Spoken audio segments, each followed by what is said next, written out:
ठीक है ठीक है ठीक है, वो ठीक है, यहीं आती है वोल्टेज यहीं आती है। बैटरी कनेक्टर पे चेक करो। एक काम करो, ग्राउंड सॉल्यूशन सेम रहते हैं। कैमरे कनेक्टर के बाद ज़्यादातर आपको हमेशा देखने को मिलेंगे ग्राफिक फिल्टर जोड़ने के लिए लगे रहते हैं। बहुत से फ़ोनों के अंदर आपको ग्राफिक फिल्टर नहीं भी देखने को मिलेंगे। कैमरे को सप्लाई दो आईसी से मिलती है, एक सीपीयू आईसी से मिलती है और एक पावर आईसी, जो कि आज के टाइम में पीएमआई मिल सकती है आपको। सभी फोनों में सेम पैटर्न रहता है। कनेक्टर जितने ज़्यादा होंगे कैमरे के लिए, उतने ही सप्लाइयाँ सीपीयू के अंदर जाएंगी। सभी तरह के, चाहे आपके जो मेन सेंसर होता है कैमरे का, उसकी भी सप्लाई आपको सीपीयू से जाती दिखेगी, सीपीयू में जाती दिखेगी। इसके अलावा वाइड एंगल होता है, उसके लिए भी डेप्थ सेंसर होता है, उसके लिए भी अल्ट्रा वाइड अलग से लगाया जाता है, उसके लिए भी। ये कह लो कि फ़ोन के अंदर सिंगल कैमरा बैक में, तो वो सभी फ़ोनों में कैमरे की सप्लाइयाँ ज़्यादातर सीपीयू से रहेंगी। इसकी सिर्फ इसको वोल्टेज जिस आईसी से चाहिए वो हमारी पावर आईसी रहती है। तो इसमें वोल्टेज के लिए 2.8 वोल्टेज 1.8 वोल्टेज से कितना चाहिए होता है कैमरे को वोल्टेज, जो कि हमारी पावर या पीएम से मिलता है इसे। बाकी सभी सीपीयू में रहते हैं। यहाँ पर अगर आपके पास बॉर्नियो होगा तो आप इसकी इजीली टेस्टिंग कर पाएंगे। तो सबसे पहले करना क्या होता है हमारे को, चेकिंग क्या क्या करनी है। कैमरा काम नहीं करता, कैमरा ओपन करने पर खुद ही कुछ सेकंड तक डिस्प्ले ब्लैंक रहती है और फिर वापस बैक हो जाता है। कैमरा ओपन करने पर लिखा आता है कैमरा ऑन स्टैंड बाय, या कैमरा ऑन करने पर लिखा आता है अनदर कैमरा ब्रोकन, या कैमरा ओपन करने पर लिखा आता है कि another app use, camera error भी आ जाता है। तो टेम्परेरी अनअवेलेबल भी आता है। तो कई तरह के मैसेजेस हैं जो हमारे को देखने को मिलते हैं कैमरा ओपन करने के टाइम पर। बैटरी नहीं निकल पा रही। सबसे पहला स्टेप फॉलो करना होता है कि हम सेट को रीस्टार्ट करके चेक करेंगे। एरर इस वजह से भी आते हैं कि सेट हैंग हो जाता है, या एप्लीकेशंस कोई सी बैकग्राउंड में चालू रह जाती है, जिसकी वजह से फिर मेन कैमरे में जब हम कैमरा ओपन कर रहे होते हैं तब नहीं हो पाता। दूसरा कि इसके बाद भी अगर प्रॉब्लम सेम रहती है तो हार्ड रीसेट करके चेक करेंगे। तीसरा कि अगर कैमरा ओपन करने पर कैमरा ऑन नहीं हो रहा था, तो अगर हम फ्लैशिंग कर सकते हैं तो सबसे पहले फ्लैशिंग करके चेक करेंगे, क्योंकि बहुत से एरर आते हैं जो फ्लैशिंग के दौरान सॉल्व हो जाते हैं। अब हर एक एरर सॉल्व हो जाए वो तो पॉसिबल नहीं है, क्योंकि कुछ प्रॉब्लम जो हार्डवेयर से होएगी वो हार्डवेयर से ही रहेगी, और जो सॉफ्टवेयर से है तो वो सॉफ्टवेयर से सॉल्व हो जाती है। अब जैसे कैमरा ब्रोकन का लिखा आता है, तो इस कंडीशन में तो सॉफ्टवेयर करके कुछ मिलेगा ही। सॉफ्टवेयर रखे होंगे वो तो सॉल्व हो जाते हैं, लेकिन जो हार्डवेयर के एरर होंगे उनके लिए क्या करा जाएगा। सबसे पहला काम जो होता है, सेट ओपन करेंगे आप, कैमरे कनेक्टर क्लीन करना है, बिल्कुल भी कार्बन नहीं होना चाहिए कैमरे के कनेक्टर में भी, और पीसीबी बोर्ड पर जो कैमरा कनेक्टर है उस पर भी, दोनों में ही कोई भी कार्बन नहीं होना चाहिए एक भी पिन के ऊपर।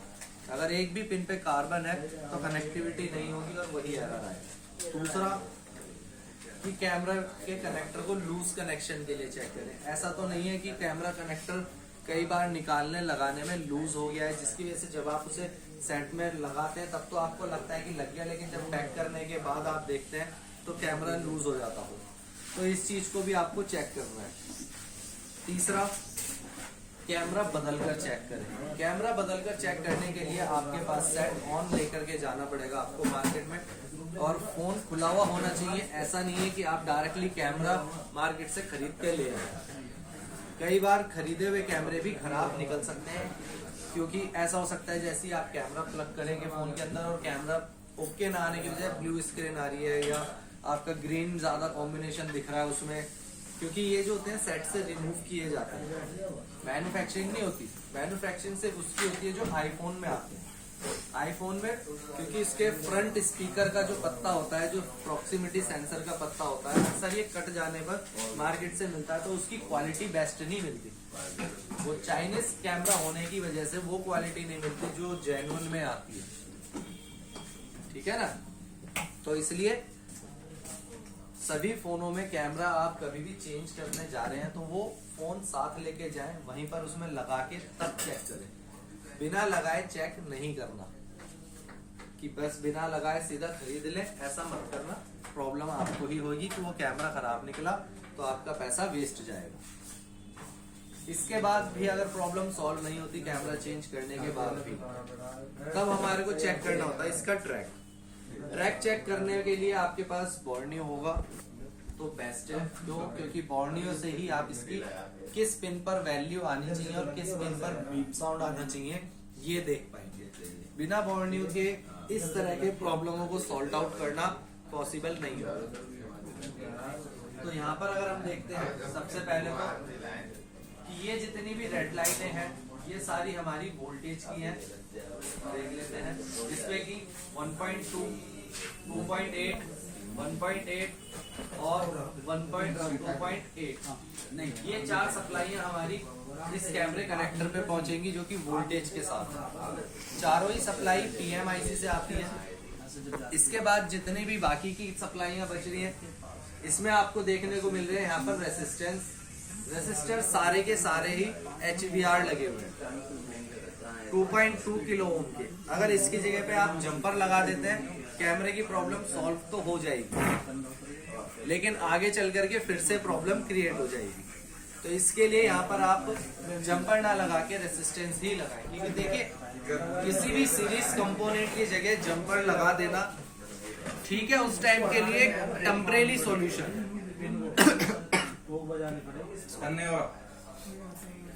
ऐसे थोड़ी ना बोला है, बैटरी चेक कर ली।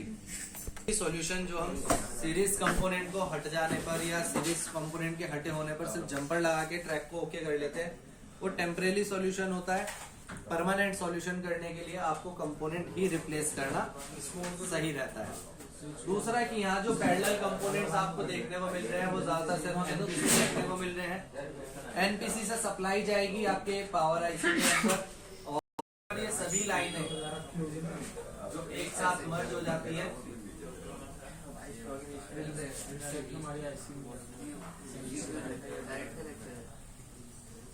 ठीक।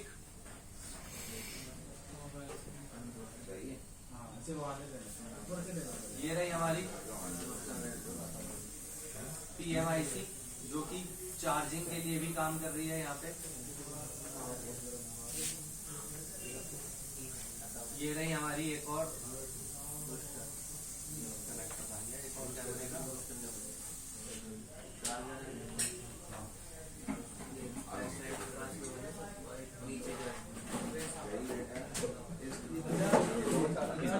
कैमरे का ये रही हमारी चार्जिंग आईसी, क्योंकि यहाँ पर सिंगल कॉइल लगी हुई है। तो ये चार्जिंग कन्वर्टर आईसी जो कि वोल्टेज 1.8 और 2.8 वाला प्रोड्यूस करती है। ये रही हमारी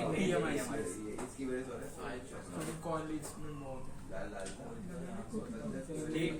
फिलहाल मैंने अभी बैक कैमरे का ओपन कर रखा था। चार्जिंग आईसी के सेक्शन के बगल में कौन सा आईसी? ऑसिलेटर दिख रहा है। अभी मैंने बैक कैमरे ओपन कर रखा था। इसी फोन का फ्रंट कैमरे का सभी सप्लाईयां CPU में आती दिख रही है यहाँ पर, क्योंकि एक्टिव वोल्टेज प्रोड्यूस कर रहा है और सारा का सारा यहाँ पर आपके PMIC। ये था सैमसंग। वीवो की बात कर लेते हैं। बूस्टर हो कैमरा कनेक्टर,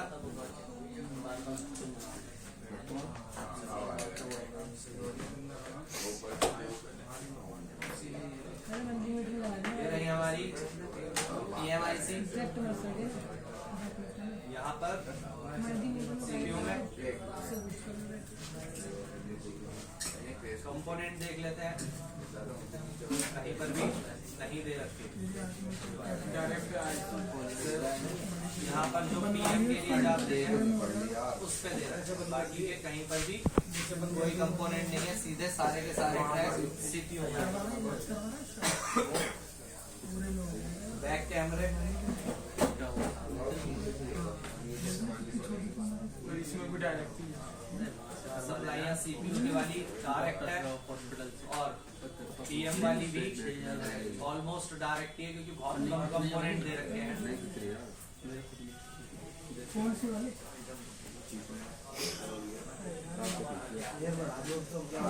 MI इसमें ग्राफिक फिल्टर दे रखे हैं इसने, ग्राफिक फिल्टर से होते हुए डायरेक्ट सप्लाई। और इधर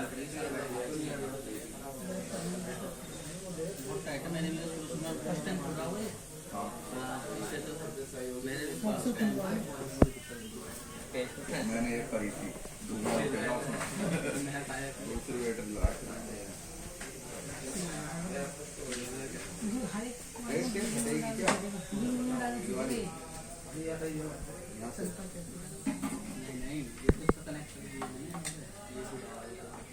यहाँ पर इसने क्या लगेगा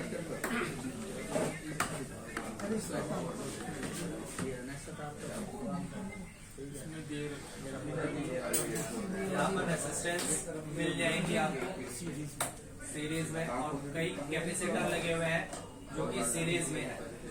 इस सीरीज के NPC पर भी दोनों साइड वैल्यू देखने को मिलेगी आपको, और उसके बाद डायरेक्ट सप्लाई CPU में ही आ रही है।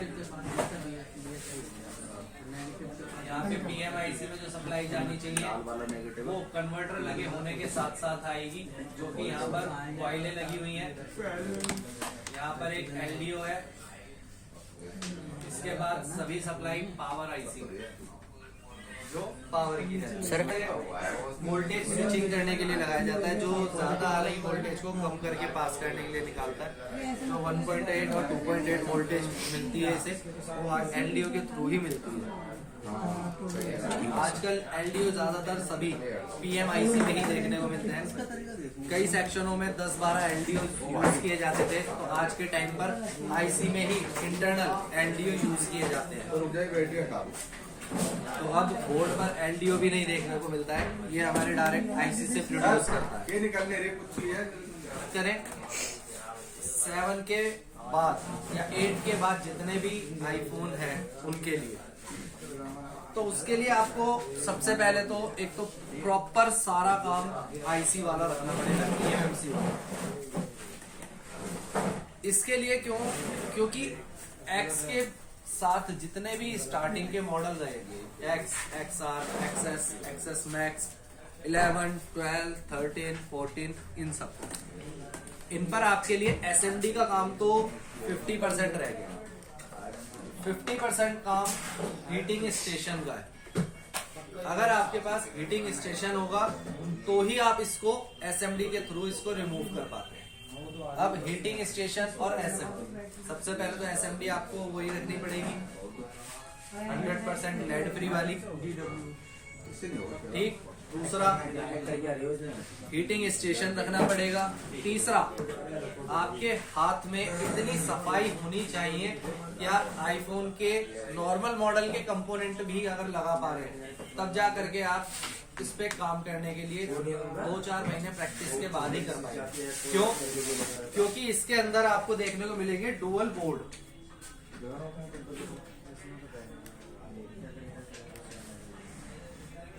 ये देख रहे हैं आप सभी साइड में प्रिंट जो बने हुए हैं, ये बोर्ड से बोर्ड को कनेक्ट करने के लिए होते हैं।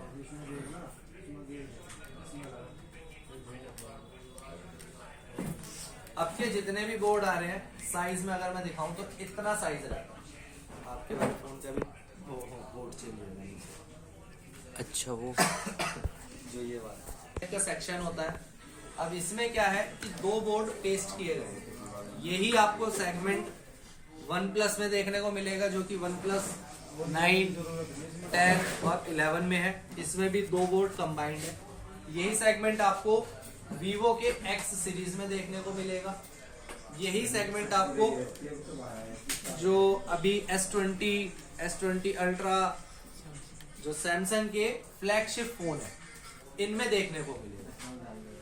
तो इन फोनों पे काम करने के लिए हीटिंग स्टेशन अवेलेबल होएगा आपके पास, तभी आप इन पे काम कर सकते हैं। इनमें क्या प्रॉब्लम आती है, कैसे प्रॉब्लम आती है, ज्यादातर इसके अंदर एक भी प्रिंट जो यहाँ पर लोअर बोर्ड और अपर बोर्ड को जोड़ने के लिए बनाए जाते हैं, इन प्रिंट में मॉइस्चर आने से या शॉर्टिंग होने से या प्रिंट के ड्राई शोल्ड हो जाने से, 1 सेंटीमीटर तो बहुत दूर की बात है, बिल्कुल इन बाल बराबर का भी अगर आपने गैप छोड़ दिया तो अपर बोर्ड को सप्लाई नहीं मिलेगी, जिसकी वजह से प्रॉब्लम क्रिएट होती है। क्योंकि सभी सेक्शन जितने भी इसके अपर बोर्ड में हैं, ये देख सकते हैं आप, मैंने इसमें कैमरे का ही ओपन कर रखा था। कैमरे के लिए अगर आप यहाँ पर भी देखेंगे तो कई कंपोनेंट देखने को मिल जाते हैं। वैसे तो प्रॉब्लम इनको चेंज करने से ही सॉल्व हो जाती है और कैमरे कनेक्टर को वॉश करने से ही सॉल्व हो जाती है, लेकिन अगर फिर भी नहीं होती है तो फिर हमारे को मेन और अपर दोनों बोर्डों को रिमूव करके ही प्रॉब्लम का सॉल्यूशन होगा। जिस तरीके से SMD वो आईसी को स्टेंसिल मिलती है आपको, उसी तरीके से इन बोर्डों की भी आपको स्टेंसिल अवेलेबल होती है। फिर हमारे को पूरे बोर्ड की HRC करने के लिए काम करना पड़ता है। तो अभी तो आईसी रिवॉल्विंग पे ही आप देखेंगे, जो कि अभी कुछ देर में आपकी क्लास होने वाली है। आईसी रिवॉल्विंग में ही देखेंगे कि कितनी प्रॉब्लम क्रिएट होती है, तब जा करके आप इस पे काम करने की, ठीक है।